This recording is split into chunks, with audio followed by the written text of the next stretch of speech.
जंगल में 2 दिन से लगातार तेज बारिश शुरू है।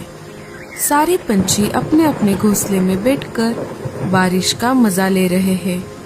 जिन पंछियों के घोंसले पक्के हैं, उनके लिए बारिश बहुत अच्छी है, लेकिन जिनके घोंसले कमजोर और बिना छत वाले हैं, उनके लिए ये बारिश जरा भी अच्छी नहीं है।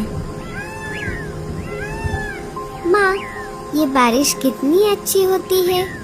मुझे खिड़की से बारिश देखना बहुत अच्छा लग रहा है। माँ, मुझे बहुत ठंड लग रही है। बारिश अपने जोरों पर थी। देखते ही देखते बारिश का पानी जंगल में जमा होने लगा। जैसे जैसे बारिश तेज होती गई, बारिश का पानी पंछियों के घोंसलों तक पहुंचने लगा। अरे बाप रे, अब तो बारिश का पानी मेरे घोंसले तक आ गया। मुझे जल्दी से बाहर निकलना होगा। जैसे ही रानू चिड़िया अपने घोंसले से बाहर आ गई, उसका घोंसला पानी में बह गया। पता नहीं ये बारिश कब रुकेगी। मैंने घर में जो अनाज जमा करके रखा था, वो भी अब खत्म हो रहा है। तभी वहाँ पर मुनमुन कबूतर आ जाती है। अरे मुनमुन, इतनी तेज बारिश में तुम यहाँ कैसे? अरे लाडो, क्या तुम्हें नहीं पता? अभी थोड़ी ही देर में जंगल में बहुत बड़ा तूफान आने वाला है। उसमें हम सभी पंछियों के घोंसले डूब जाएंगे। चलो यहाँ से हम सभी को किसी सुरक्षित जगह पर जाना होगा। जब तक ये बारिश चलेगी, हम सब वहीं पर रहेंगे। मुनमुन बहन, मैं मेरे अंडे को छोड़कर कैसे आ सकती हूँ? लाडो, अगर तुम अभी यहाँ से बाहर नहीं आई तो तुम इस बड़े तूफान में फंस जाओगी। तुम एक काम करो, ये अंडा साथ लेकर चलो।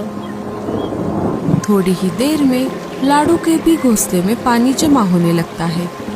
अरे बाप रे, अब तो हमें बाहर निकलना ही पड़ेगा। लाडो अपने अंडे को अपने पंजों में पकड़कर घोंसले से बाहर आ जाती है। जैसे ही दोनों बाहर आ गई, घोंसला बाढ़ की पानी में बह गया। अरे बाप रे, अच्छा हुआ हम समय रहते ही बाहर आ गए।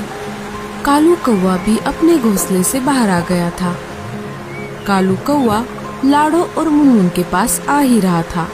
तभी लाडो के पंजों से अंडा फिसल जाता है और बाढ़ की पानी में गिर जाता है।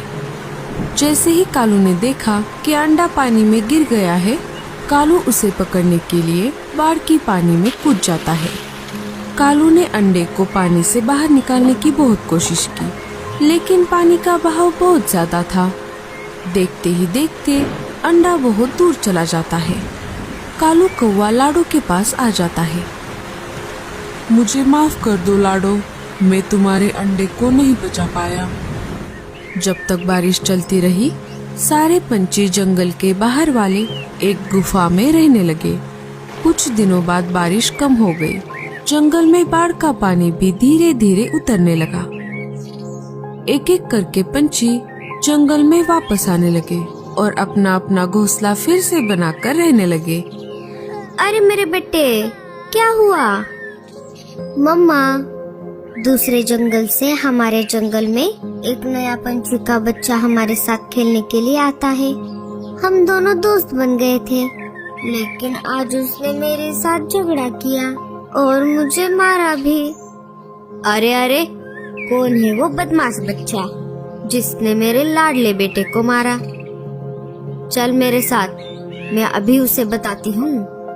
नहीं मम्मा, वो मेरे साथ झगड़ा करके अपने जंगल लौट गया।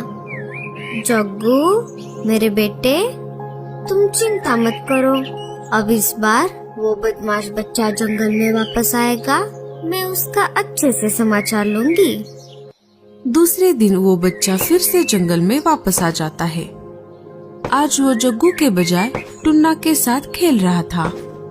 तभी वहाँ पर गोरी और जग्गू आ जाते हैं। मम्मा, यही है वो जिसने मेरे साथ कल झगड़ा किया था। क्यों रे बदमाश, एक तो तू दूसरे जंगल से आता है और हमारे बच्चों के साथ झगड़ा करता है। क्यों मारा मेरे बेटे को?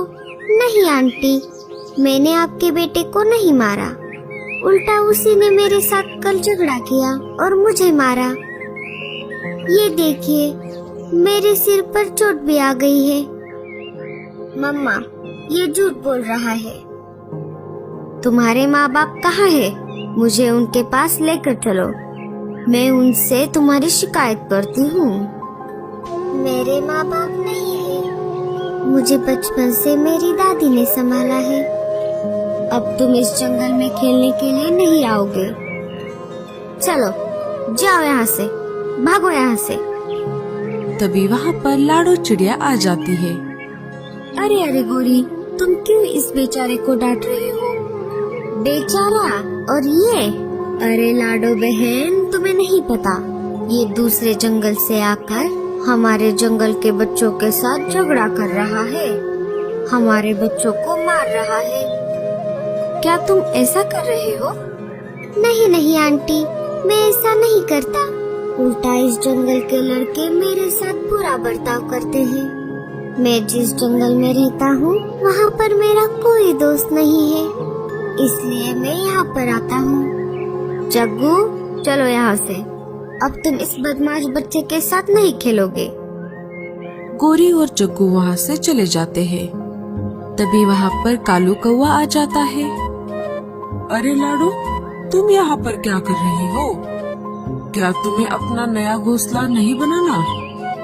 मैं लकड़ियाँ लाने के लिए बाहर आई हूँ कालू भैया। तभी कालू की नजर उस बच्चे पर पड़ जाती है। कालू एक बार के लिए उस बच्चे को देखता है और एक बार के लिए लाडो की तरफ देखता है। अरे कालू भैया, क्या हो गया? कहाँ खो गए? लाडो, तुमने यह बच्चा देखा? ये बिल्कुल तुम्हारी तरह दिखता है। हाँ कालू भैया, अगर उस तूफान में मेरा अंडा ना भेता तो मेरा भी बच्चा आज इसके जैसा होता। दोनों बात कर ही रहे थे, तभी पेड़ की एक डाली टूटकर उस बच्चे के ऊपर गिरने ही वाली होती है। तभी लाडो उस बच्चे को वहाँ से हटाकर खुद उस डाली के नीचे आ जाती है। लाडो डाली के नीचे फंस जाती है। अरे बाप रे, ये क्या हो गया? लाडो रुको, मैं अभी मदद लेकर आता हूँ। कालू वहाँ से मदद लाने के लिए चला जाता है। तभी वहाँ पर उस बच्चे की दादी आ जाती है। अरे टीलू, तुम कहाँ थे इतनी देर से? मैंने तुम्हें कहाँ नहीं ढूंढा। चलो अब घर चलो। दादी, वो सब छोड़ो, पहले इन आंटी को इस डाली से बाहर निकालो, वो इसके नीचे फंस गई है। दादी लाडो के ऊपर से वो डाली हटा देती है। अरे चिड़िया, तुम इस डाली के नीचे कैसे फंस गई? दादी, ये डाली मुझ पे गिरने वाली थी, लेकिन मुझे बचाने के चक्कर में ये डाली इन्होंने अपने ऊपर ली। तुम्हारा बहुत बहुत शुक्रिया चिड़िया, तुम्हारी वजह से आज मेरे टीलू की जान बच गई। कोई बात नहीं, ये तो मेरा फर्ज था। दादी, एक बात बताइए, आपको ये चिड़िया का बच्चा कहाँ पर मिला?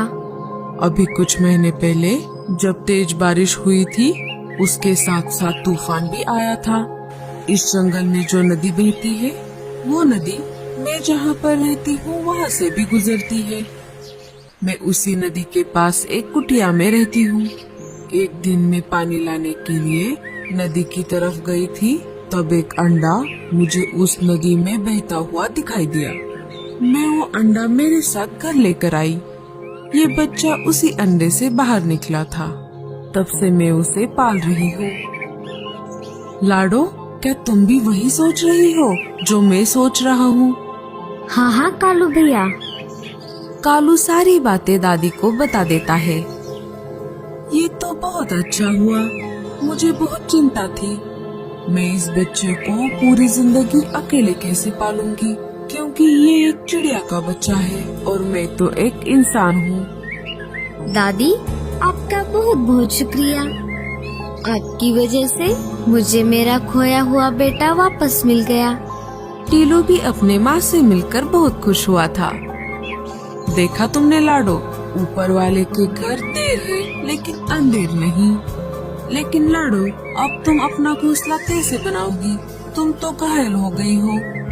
कोई बात नहीं चिड़िया, मैं तुम्हारी मदद करूँगी। चिड़िया, इस शीशी में जो पानी है वो कोई मामूली पानी नहीं है। इस पानी को तुम जिस किसी भी चीज पर छिड़कोगी वो अपने आकार से 100 गुना ज्यादा बड़ा हो जाएगा। अब मैं चलती हूँ। मैं तुम सबसे मिलने के लिए दोबारा आऊंगी। दादी को टीलू को छोड़कर जाने का मन नहीं कर रहा था, लेकिन फिर भी वो दिल पर पत्थर रख के वहाँ से चली गई। लाडो उस पानी को पास वाले एक पेड़ पर लगे एक सेब पर छिड़कती है। थोड़ी ही देर में वो सेब अपने आकार से 100 गुना बड़ा हो जाता है। गूंगा मौसी उस सेब को पूरा अंदर से खा जाती है और लाडो के लिए एक अच्छा सा घर बना देती है। लाडो और टीलू उस सेब के घर में खुशी खुशी अपनी जिंदगी बिताने लगते हैं। तो दोस्तों, कैसी लगी आपको हमारी ये कहानी? हमें कमेंट्स में जरूर बताना और स्टोरी अच्छी लगे तो लाइक और शेयर जरूर कर देना।